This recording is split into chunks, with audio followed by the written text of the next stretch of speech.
materi mengenai hematidik. Ada yang tahu nggak sebelumnya hematidik itu apa deh?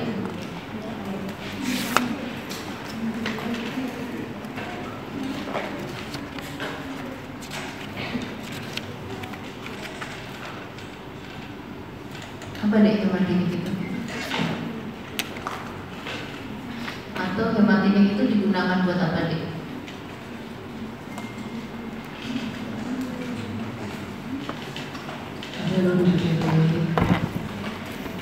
Bedanya agak share kemarin dong.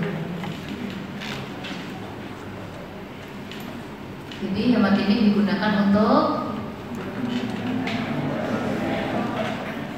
apa? Satu suara? Apa?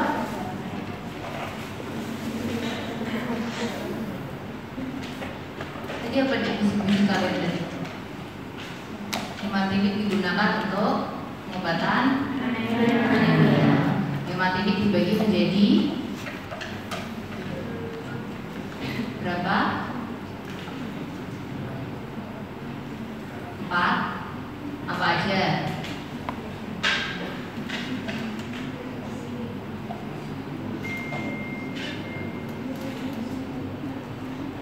Ini nanti kita bahasnya apa aja di sini? Zat terus vitamin B12 terus asam folat terus eritropoietin. Kenapa kira-kira 4 agen tersebut merupakan hematidik? Atau pertanyaan yang lain, apa fungsi agen tersebut dalam yang terkait anemianya?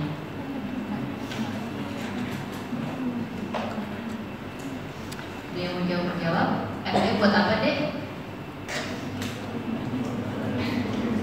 Pembentukan hemoglobin. Kalau vitamin B12 apa?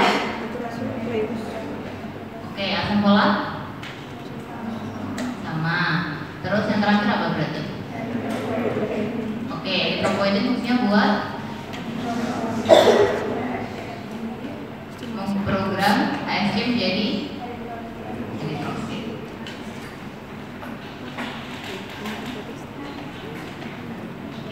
Jadi nanti yang akan kita pelajari di sini adalah hematopoiesis, hematidik, zat besi Fe, vitamin B12, asam folat dan juga eritropoietin. Mungkin sekilas reminder aja, seperti yang kalian ketahui, hematopoiesis adalah proses pembentukan eritrosit, platelet, trombosit, dan leukosit dari HSC atau hematopoietic stem cell. Nah, di mana ada 200 miliar sel darah baru per hari. Pembentukan utamanya ada di bone marrow. Yang seperti yang kalian ketahui, ada 4 komponen yang berperan dengan 3 nutrisi utama, yaitu zat besi, vitamin B12, dan asam folat, ditambah dengan hematopoietic growth factor. Sehingga apabila ada gangguan di salah satu ini, otomatis maka akan terjadi defisiensi atau ya gangguan di pembuluhnya, di eritrositnya. Sedikit kilas, kalian tahu kalau eritropoiesis dari HSC kemudian program-program yang menjadi eritrosit. Tadi yang sudah kalian sebutkan, di sini kita lihat ada HSC, kemudian di sini ada proerythroblast hingga di autoerythroblast. Supaya bisa menjadi eritrosit, maka ada eritropoietin diprogram supaya menjadi leukosit. Kemudian Fe nanti akan terlibat dalam pembentukan hemoglobinnya. Sedangkan vitamin B12 dan asam folat akan terjadi proses maturasi atau kondensasi dari nukleus. Jadi dari proerythroblast kemudian basoerythroblast ke sini ini akan didominasi oleh mRNA. Makin lama, semakin ke autoerythroblast, dia akan dibentuk protein hemoglobinnya. Nah, dari proses pembentukan protein hemoglobin ini akan diikuti dengan kondensasi dari nukleus, sehingga ujungnya nanti nukleusnya itu bisa diejeksi menjadi eritrosit dan beredar di pembuluh darah. Apabila ada gangguan di eritrosit, kita tahu bisa terjadi anemia. Definisi anemia ada 2 ya. Yang pertama, penurunan kapasitas oksigen, karena kita tahu eritrosit itu membawa Hb dan Hb itu akan berdekatan dengan oksigen, sehingga terjadi penurunan kapasitas oksigen yang beredar dalam darah. Atau kalau misalnya secara lab, kita akan melihat adanya konsentrasi Hb di dalam darah yang turun, yang akan tentunya berbeda antara laki-laki dan perempuan, termasuk ibu hamil. Untuk anemia sendiri kita tahu dia bisa disebabkan oleh blood loss, misalnya pada kasus-kasus trauma, kecelakaan, ataupun baik perdarahan secara internal maupun eksternal. Yang kita khawatirkan bila perdarahannya internal deh. Kalau eksternal mah kelihatan ya ada pasien datang berdarah-darah. Yang bahaya kalau dia internal, misalnya ada ruptur di abdomen atau misalnya ada trauma di hepar ataupun organ lainnya. Nah itu bleeding di dalam kita nggak akan tahu. Makanya kita bisa lihatnya dari Hb-nya ada penurunan enggak. Kemudian gangguan pembentukan eritrosit, mungkin pada pasien-pasien yang memang ada gangguan di bone marrow-nya, atau mungkin pada pasien-pasien kemo sehingga terjadi supresi dari seluruh sel-selnya. Kemudian hemolisis, contohnya kayak anemia aplastik, sickle cell, jadi sel darah merahnya udah nggak benar ya bahasanya, sehingga dia akan dipecah atau dihancurkan. Dan di Indonesia sendiri untuk prevalensi anemia masih cukup tinggi. Kita bisa lihat di sini di ibu hamil, bahkan di usia 15 sampai 24 tahun wanita yang hamil itu masih sekitar 80% wanita dengan anemia. Kemudian kita bisa lihat di sini untuk usia 25 sampai 30 masih 15, kemudian sama ya, usia 15 sampai 24 tahun di semua populasi bisa sampai 32%. Nah, makanya kita butuh suatu agen yang bisa meningkatkan kualitas darah, meningkatkan kadar hemoglobin dan jumlah eritrosit yang kita kenal sebagai hematin. Nanti kalian ada beda bisa di zoom sendiri. Jadi hematin ini kalau kalian lihat di sini ya ada golongan eritropoietin dan poietin alfa dan eritropoietin. Kemudian ada asam folat itu sendiri. Kemudian ada golongan dari vitamin, bukan golongan, bentuk sediaan dari vitamin B12. Selain itu ada zat besi, contohnya iron dextron, ferrous sulfat, kemudian ada ferrous suprinat dan sebagainya. Nanti kalau mau lihat lebih detail silahkan akses aja ke website Good Drug Family. Kita masuk ke yang pertama, Fe. Jadi zat besi ini sifatnya adalah seperti yang kalian tadi bilang akan membentuk pembentukan hemoglobin. Jadi awalnya ini kan bentuknya dari protoporin 9 jadi Fe ini nanti akan berikatan membentuk namanya heme. Ketika heme ini bersatu dengan alfa dan beta globin, maka akan menjadi hemoglobin. Fe ini selain dia dipergunakan, dia juga kalian tahu ada simpanannya, baik dalam bentuk ferritin ataupun ya Fe-nya ada di Hb, mioglobin, dimana dia dibagi menjadi esensial 70% dan juga non esensial 30%. Menurut Permenkes nomor 75 tahun 2013, di sini ada beberapa angka kecukupan Fe, di mana kita tahu bahwa kalau untuk ibu hamil ataupun wanita pastinya akan lebih tinggi daripada pria. Karena memang kebutuhan kalau ibu hamil dia punya janin, butuh proses pembentukan organnya. Kalau pada wanita rata-rata akan mengalami menstruasi sehingga terjadi blood loss, walaupun ya tidak seanarkis kalau ada trauma. Sumber Fe ada dari yang tinggi, sedang, rendah, dari hati jantung, daging ikan maupun susu. Ini 100 gram per bahan. Ada yang mau menjelaskan? Bagaimana ketika Fe baik secara dietary atau suplemen masuk ke dalam tubuh, prosesnya seperti apa? Ataupun Fe yang masuk ke dalam tubuh kita, bagaimana cara penyimpanannya?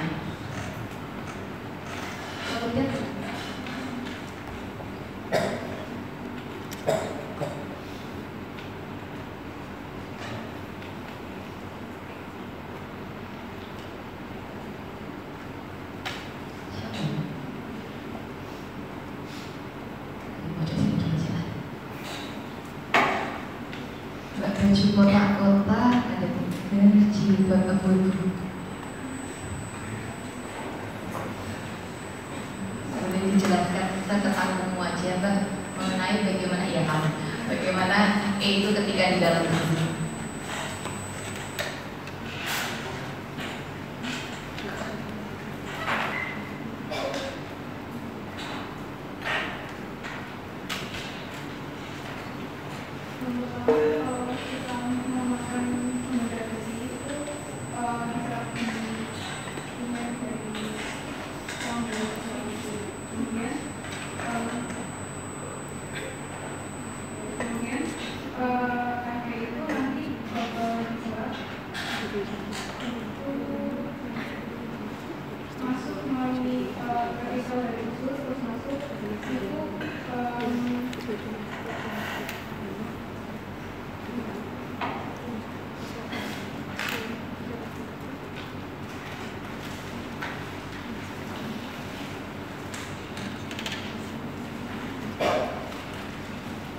Habis masuk epitel usus terus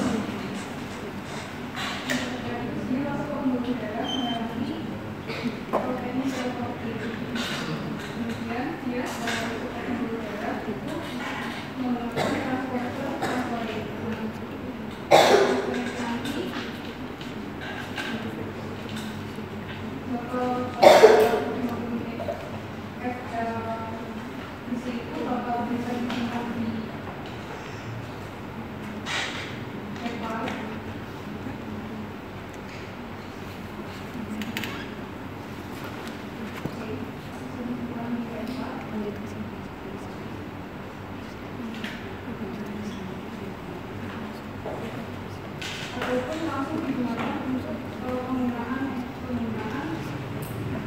pembentukan dari red sel melalui pembentukan hemoglobin darah. Oke, terima kasih. Jadi seperti yang sudah diterangkan oleh temanmu, Fe ketika akan masuk itu akan diserap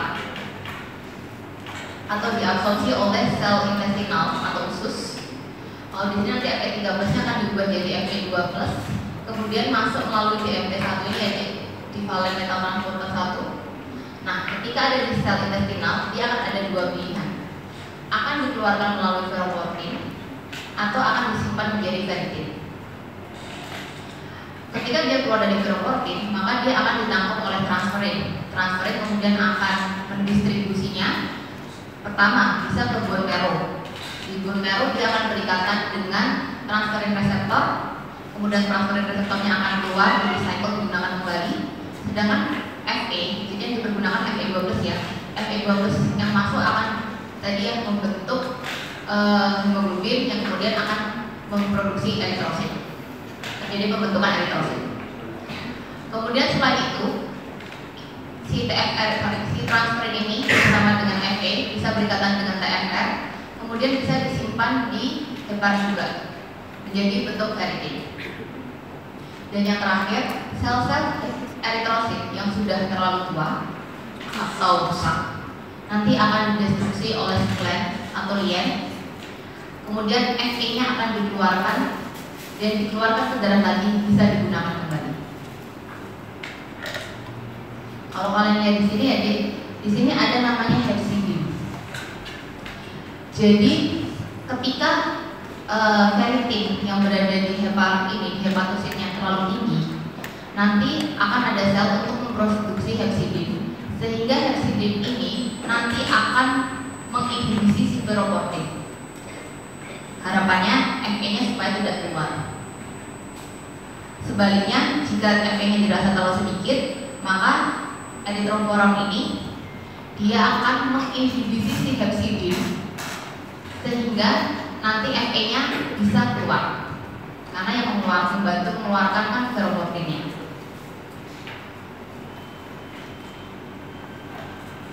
Untuk Fe sendiri ini absorpsinya 5-10% atau setara dengan 0,5 sampai 1 mg per hari.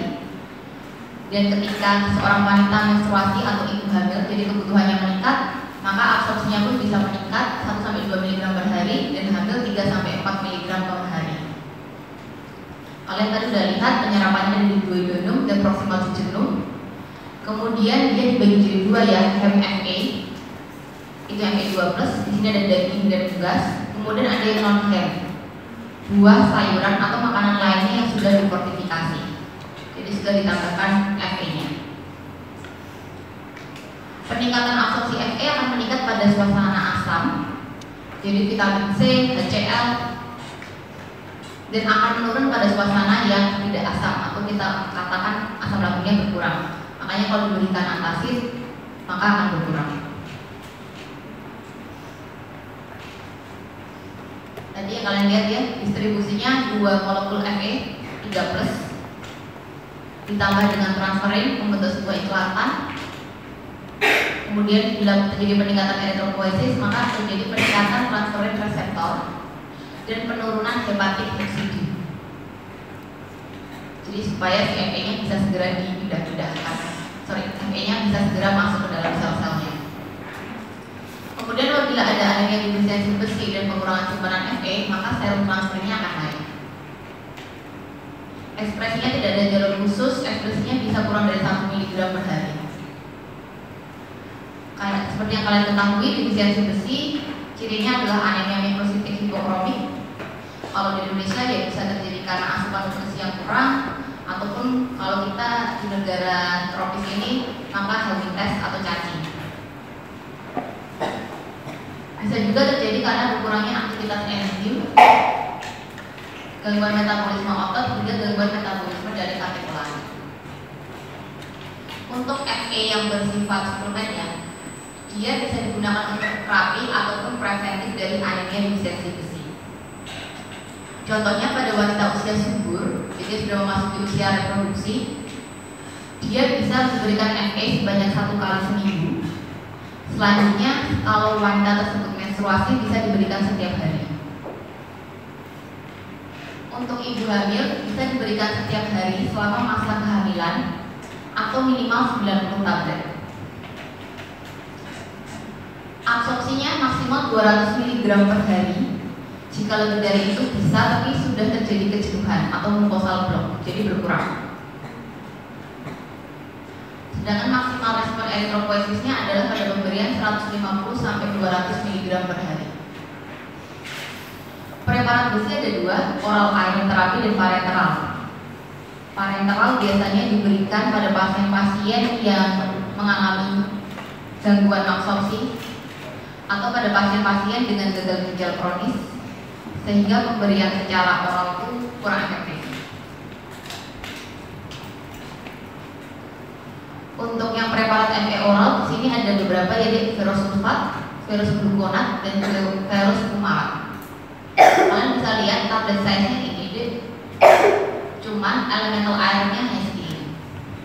Jadi memang tidak sebanyak ukuran tablet size-nya, karena tablet size kan pasti sudah ketambahan excipient atau bahan-bahan lainnya.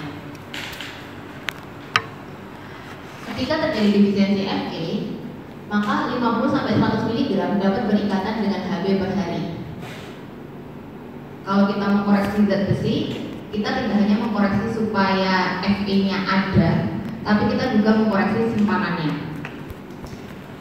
Sehingga kita bisa memberikan 200-400 mg per hari. Jadi kalau dikalikan dari 65 ini ya, setara dengan 2-4, 3-4 tablet sehari. Dan dilanjutkan 3-6 bulan. Karena kita berharap sampai ke diri simpanan yang adekuat.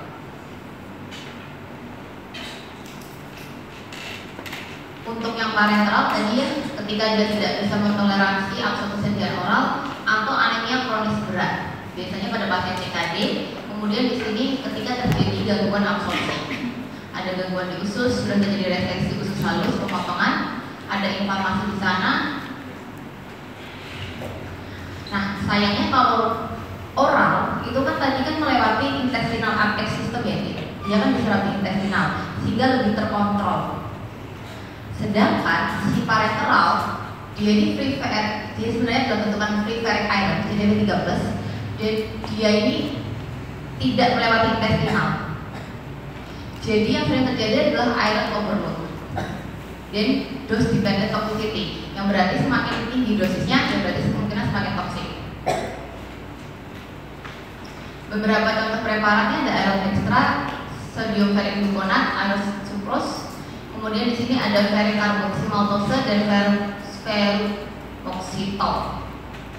Yang dua bawah ini sudah agak dimodifikasi deh. Jadi di sini ada kolloidal.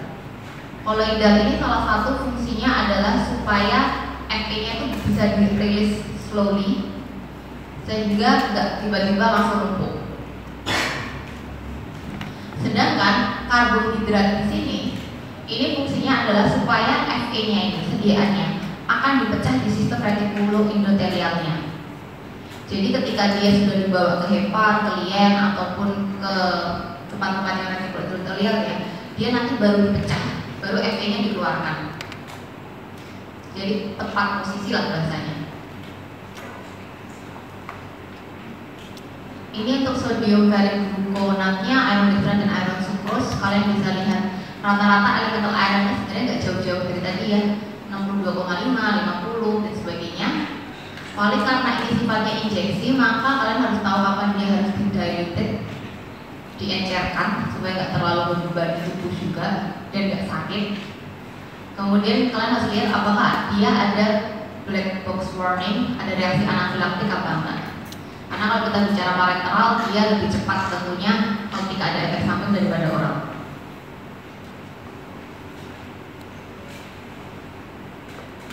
Untuk respon terapi, yang pertama juga akan dipengaruhi penyebab anemianya. Kalau cacingnya tidak kita hilangkan, kita tambahi FE terus sama aja.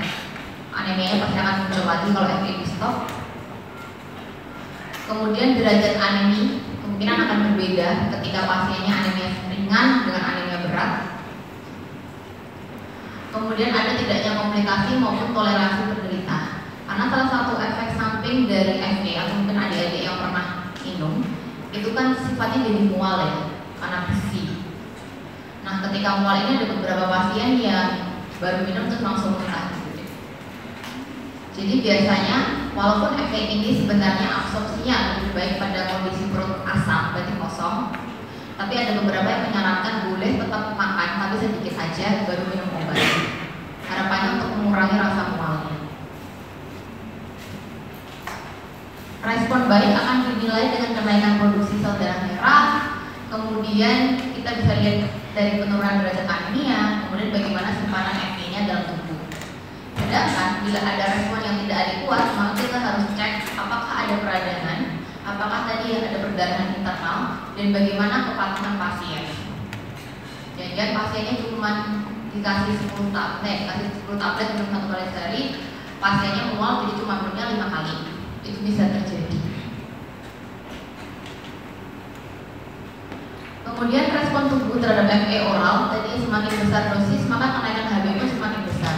Jadi di sini dosis total 35 dan 390. Kalian bisa lihat ini 0,7 dan di sini sudah naik 3 kali lipat sekitar 2,2.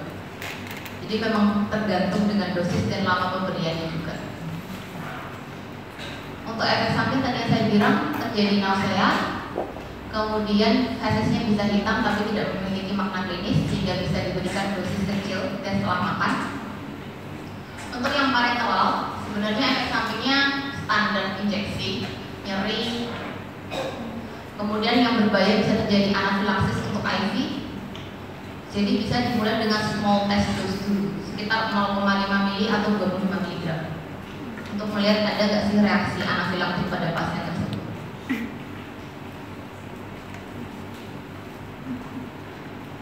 Kasus keracunan FE ini ada 2 ya, ada yang akut sama yang kronis. Yang akut itu biasanya terjadi karena anak kecil nggak sengaja minum. Gejalanya bisa parah sampai nephrotitis gastroenteritis yang ditandai dengan bulidarea.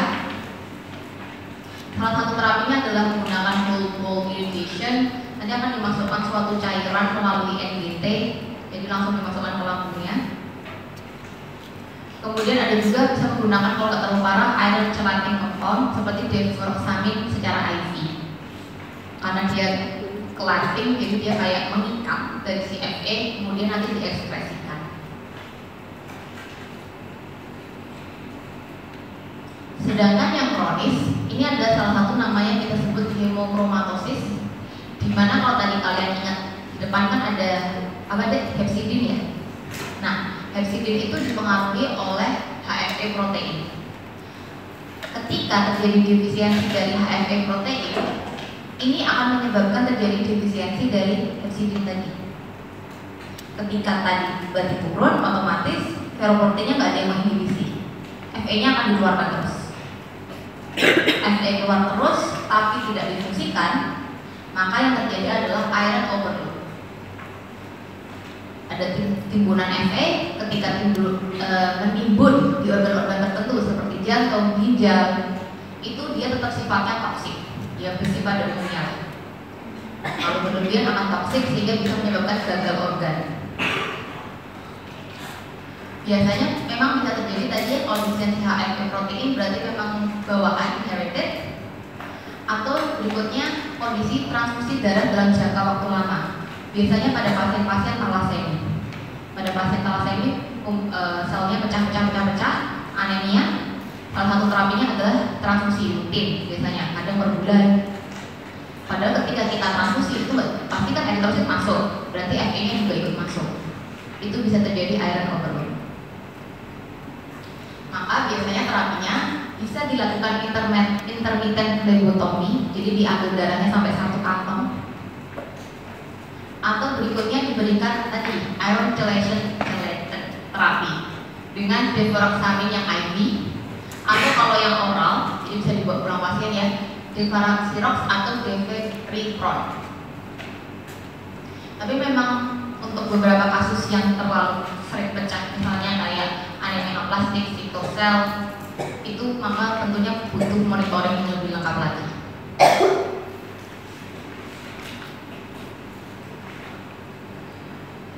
Tadi kita lihat, jadi Fe ini bisa dipengaruhi absorpsinya, bisa berkurang kalau antacid, tapi dia juga bisa mempengaruhi obat-obatan yang lain. Contohnya, ketika Fe diberikan bersama dengan methyl-dopa, dia akan mengurangi efikasi dari methyl-dopa. Atau diberikan dengan beberapa obatan antibiotik seperti fluoroquinolone. Dia akan berikatan dengan, jadi quinolone akan berikatan dengan ferric iron-nya, otomatis dia tidak akan berfungsi. Berarti efektivitasnya berkurang. Kalau efektivitas antibiotik berkurang, nanti terus-terusnya bisa menyebabkan resistensi. Ada yang mau tanyakan dulu?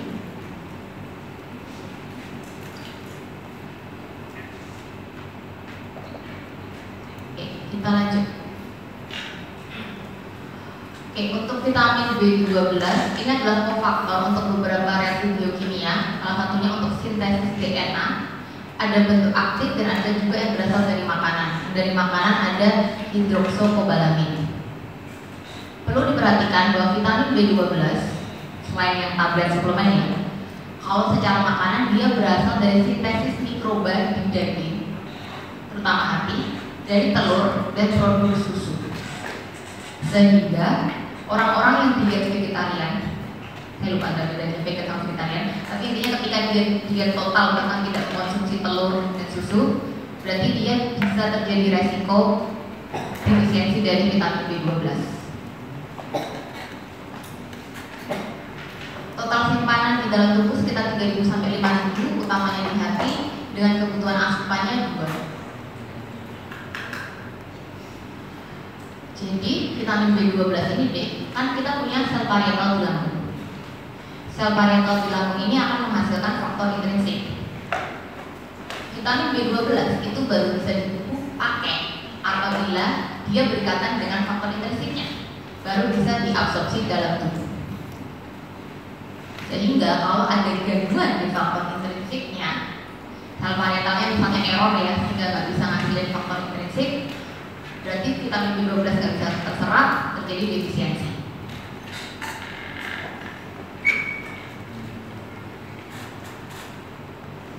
Bagaimana sih peran vitamin B12? Jadi di sini kalian lihat ada metil tetrahidrofolat, yang berarti dia adalah tetrahidrofolat berarti adalah apa deh? Apa? Hidrofolat berarti folat, asam folat. Jadi vitamin B12 ini sangat sangat terkait dengan pembentukan asam folat. Kita lihat di sini adalah metil tetrahidrofolat. Supaya si metil tetrahidrofolat berubah menjadi tetrahidrofolat, kemudian nanti ending-endingnya menjadi asam folat dan seterusnya, dia membutuhkan perubahan yaitu metilkobalamin. Jadi kalau metilkobalaminnya ini kita hilangkan atau terjadi defisiensi, nanti proses tetrahidrofolat pun akan berkurang, endingnya sintesis DNA-nya akan terganggu. Endingnya terjadi anemia. Selain itu, ketika tetrahidrofolat ini hilang, maka akan mengganggu dari urin nanti ujungnya ke asam amino dan seterusnya, protein. Terus tadi ini hilang, sintesis DNA-nya hilang. Makanya kalau kita bicara vitamin B12 dan asam folat, mereka saling berkaitan. vitamin B12 ini bisa terjadi karena kurangnya asupan, bisa juga terjadi karena anemia atau cara badannya pernicious. Ini yang saya katakan apabila ada gangguan di faktor intrinsiknya, entah berkurang, entah rusak, maka nggak bisa berikatan, nggak bisa diabsorpsi. Nah ini kita kenal sebagai anemia ini. Sisanya sama kayak FA tadi, apabila ada gangguan absorpsi, ada pemotongan di gastrektominya, kemudian ada malabsorpsi, ada inflamasi di ususnya, pemotongan di usus, dan tadi yang terakhir ada diet vegetarian.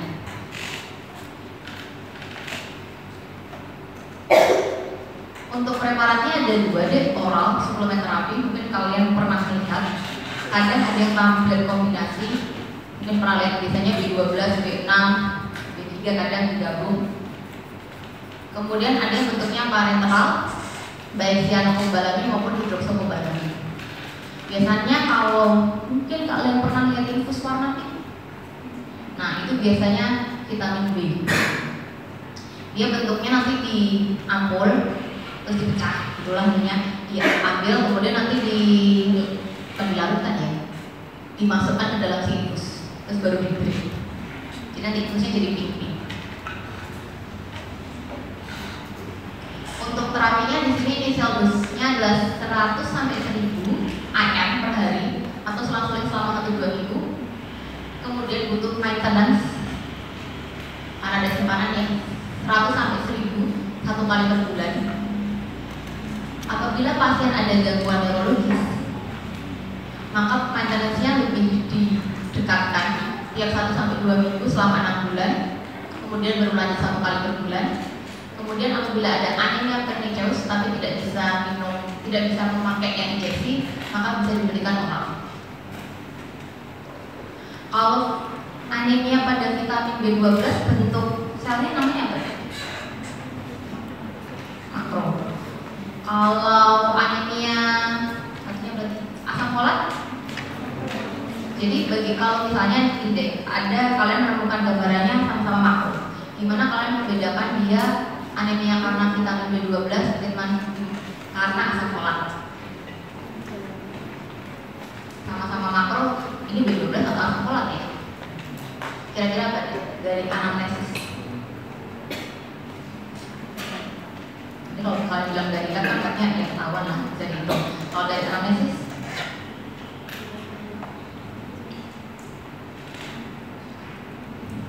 Ada yang mau menjawab? Jawabannya di depan sih sebenarnya.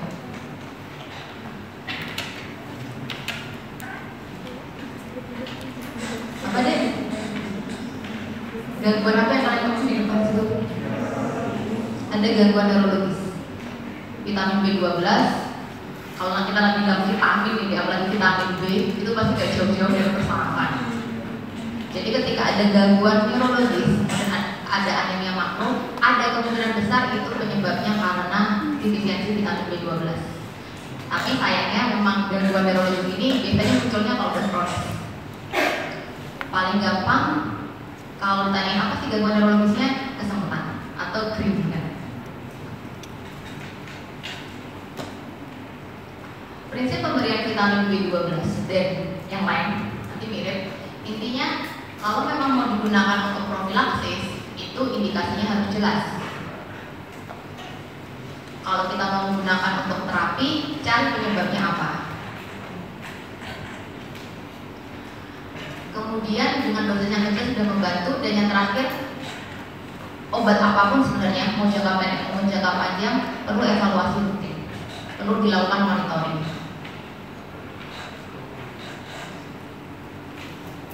Ada yang mau tanyakan? Next, ke asam folat tanggal 2 terakhir. Di sini ada terdiri dari petiridin, paba, dan asam glutamat. Sumbernya bisa hati, ginjal, ragi, sayuran hijau. Fungsi metaboliknya bisa untuk sintesis purin, pirimidin, dan juga interkonversi asam amino. Secara absorpsi, dia juga akan diabsorpsi di proximal jejunum untuk yang bentuk asam folatnya. Sedangkan untuk yang sediaan dietary folat, dia akan dirubah dari poliglutamat menjadi monoglutamat N5 metyltetrahidrofolat. Distribusinya transportasi aktif, kemudian 5-20 mg akan disimpan di hati. Ekspresinya bisa feses, melalui urin, ataupun distribusi oleh metabolisme. Nah, tadi yang kita ingetin tadi ya, kalau B12 dan asam folat saling berhubungan, di gambarnya nggak jauh-jauh dari ini. Jadi di sini kalian bisa lihat ya, folic acid yang bentukan asam folat biasa masuk akan diubah menjadi dihidrofolat oleh folat reduktase, atau bisa juga yang bentuknya tadi dieteri dari makanan akan diubah menjadi mono dari N5 tetrahidrofolat. Oleh vitamin B12 dia akan diubah menjadi tetrahidrofolat, masuk ke sini, kemudian diubah untuk urin, dan endingnya masuk ke sini lagi untuk sintesis DNA. Jadi ini berputar terus. Makanya kalau ini berputar terus, akibatnya kalau ada salah satu gangguan, putarannya jadi kacau.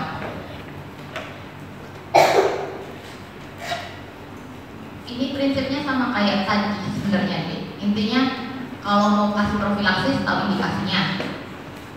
Terus kalau ada penyebab inisiasi kita cari penyebabnya. Terus kalau misalnya dia jangka pendek ataupun jangka panjang, menikmati terapinya. Jadi kalau kita bicara pengobatan itu nggak jauh-jauh dari ini sebenarnya. Untuk hubungan asam folat dan vitamin B12, tadi ya yang pertama konversi homocysteine menjadi metionin. Di sini membutuhkan metil tetrahidrofolat untuk donor metil dan B12 sebagai kofaktor. Itu yang di sini. Kemudian konversi serin menjadi glisin, di mana tetrahidrofolat sebagai aseton metilin dari serin, dan ada hidroksal fosfat sebagai kofaktor untuk membentuk 5-10 metil neutral tetrahidrofolat. Itu yang sini. Kemudian yang terakhir adalah sintesis dari timidalat, di mana metil tetrahidrofolat memberikan gugus metil untuk sintesis timidalat dalam reaksi pembentukan DNA. Daerah sini. Definisi asam folat tadi kalian menyebutkan sudah bisa terjadi anemia megaloblastik makro. Kemudian bisa terjadi malformasi kongenital. Makanya pada ibu hamil biasanya akan diberikan dengan dosis yang cukup lebih besar daripada biasa. Kemudian untuk defisiensi sebenarnya tidak jauh-jauh dari infeksi yang kurang, gangguan penyerapan, ataupun gangguan dari absorpsinya. Kemudian ada beberapa obat seperti metrotexat, trimetropin, itu bisa menginhibisi dari dihidrolat reduktase. Padahal tadi dihidrolat reduktase mengubah asam folat menjadi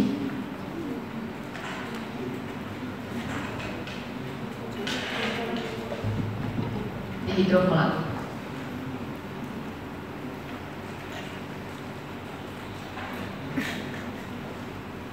Preparatnya ada dua juga, oral dan parenteral, di mana penggunaannya bisa untuk terapi dan preventif.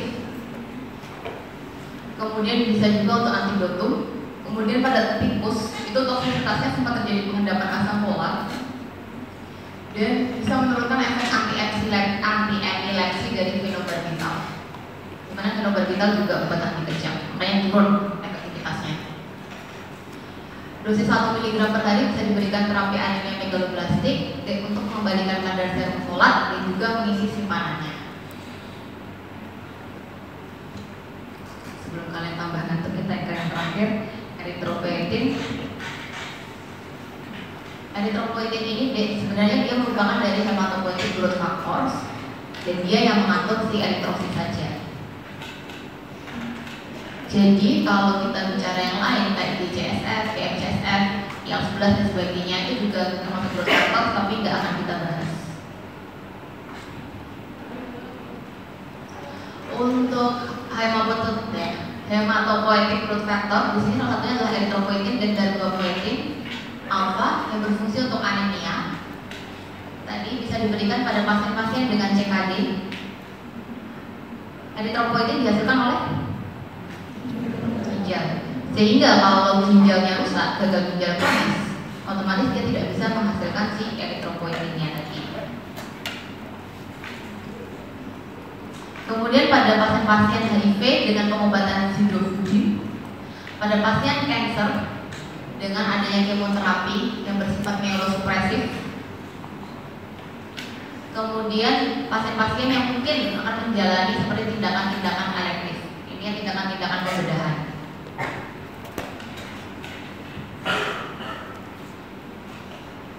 Sediaannya di sini nanti ada salah satunya adalah epoetin alfa, epogen ataupun profit. Silahkan nanti kalian bisa lihat di sini, di mana kemasannya 2.000 sampai 10.000, pemberian bisa IV ataupun subkutan.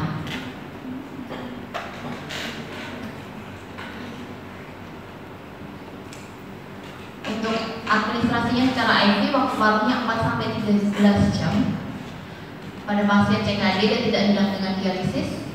Sedangkan pada darbepoetin alfa, waktu paruhnya itu 2 sampai 3 kali lebih lama daripada epoetin alfa. Sehingga kalau epoetin alfa itu harus diberikan 3 kali per minggu, yang darbepoetin itu bisa diberikan tiap minggu karena waktu paruhnya lebih lama.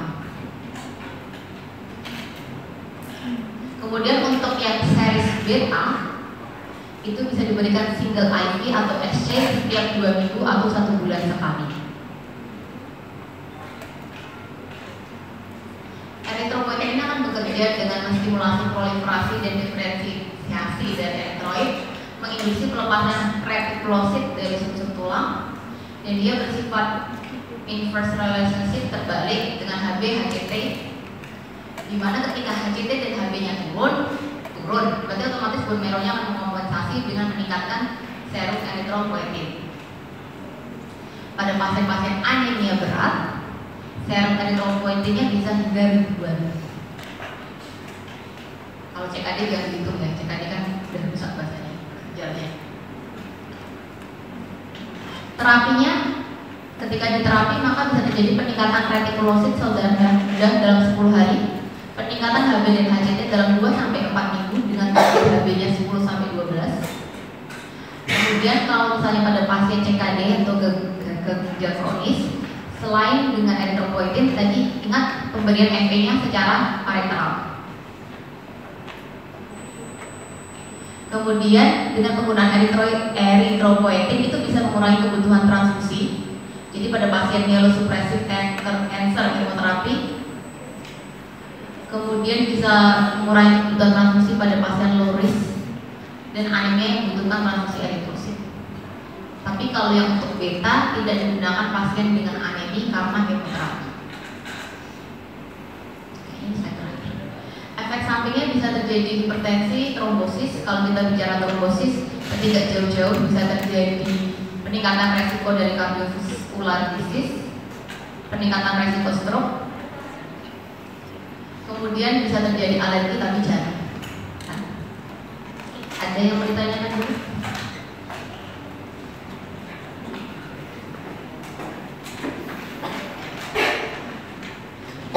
Kalau tidak ada yang ditanyakan, bisa kita akhiri pertemuan siang hari ini. Saya Habib dan Muhammad. Terima kasih adik-adik. Wassalamualaikum warahmatullahi wabarakatuh.